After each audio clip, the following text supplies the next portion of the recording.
ہمارے channel past to present میں خوش آمدید۔ یہ ویڈیو اے آئی کی مدد سے بنائی گئی ہے، لہٰذا آپ کو تلفظ یا گرامر کی کچھ غلطیاں محسوس ہو سکتی ہیں۔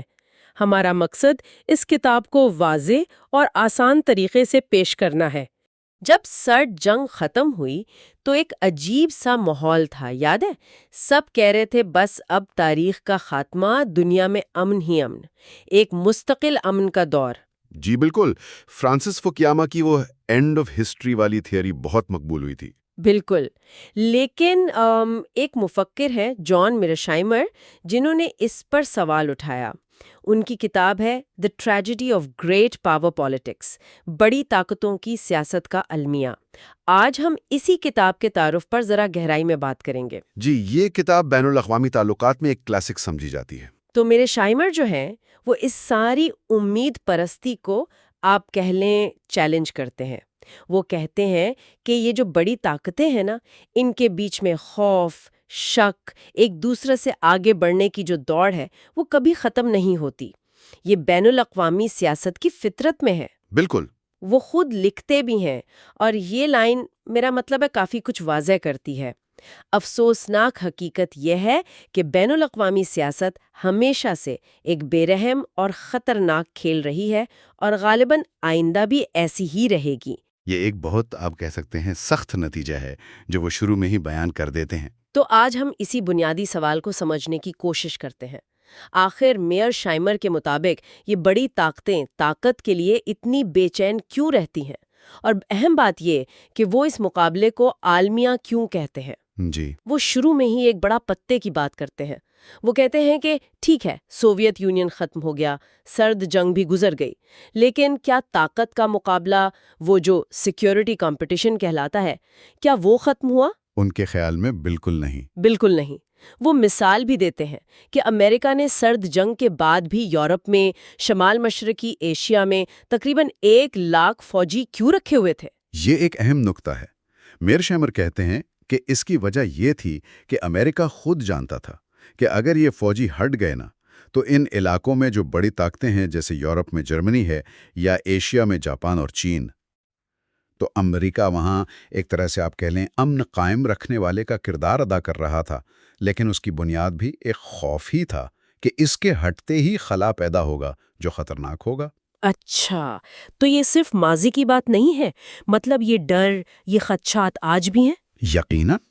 میر شائمر اشارہ کرتے ہیں کہ یورپ میں شاید کھل کر نہ کہیں، لیکن جرمنی کی طاقت پر ایک بے چینی سی رہتی ہے کہ اگر امریکی اثر کم ہوا تو کیا ہوگا، اور شمال مشرقی ایشیا میں تو یہ زیادہ واضح ہے۔ جاپان کی فوجی صلاحیت، چین کے عزائم، یہ سب گہرے خدشات ہیں۔ اور تائیوان کا معاملہ تو آج کل ویسے بہت گرم ہے۔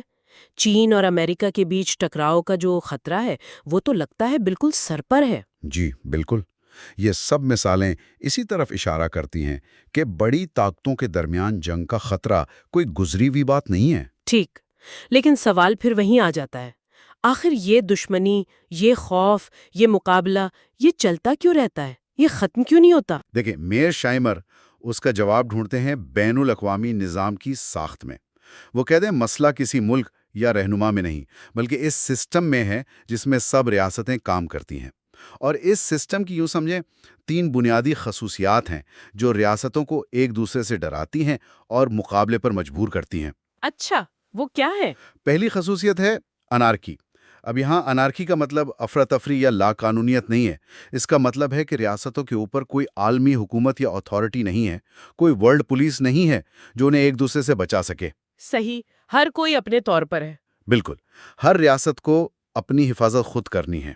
دوسری خصوصیت، تقریباً ہر ریاست کے پاس کچھ نہ کچھ جارحانہ فوجی صلاحیت ہوتی ہے، مطلب وہ دوسروں کو نقصان پہنچا سکتی ہے، کم یا زیادہ، لیکن صلاحیت موجود ہے۔ اور تیسری اور شاید سب سے اہم، نیتوں کی غیر یقینی صورتحال۔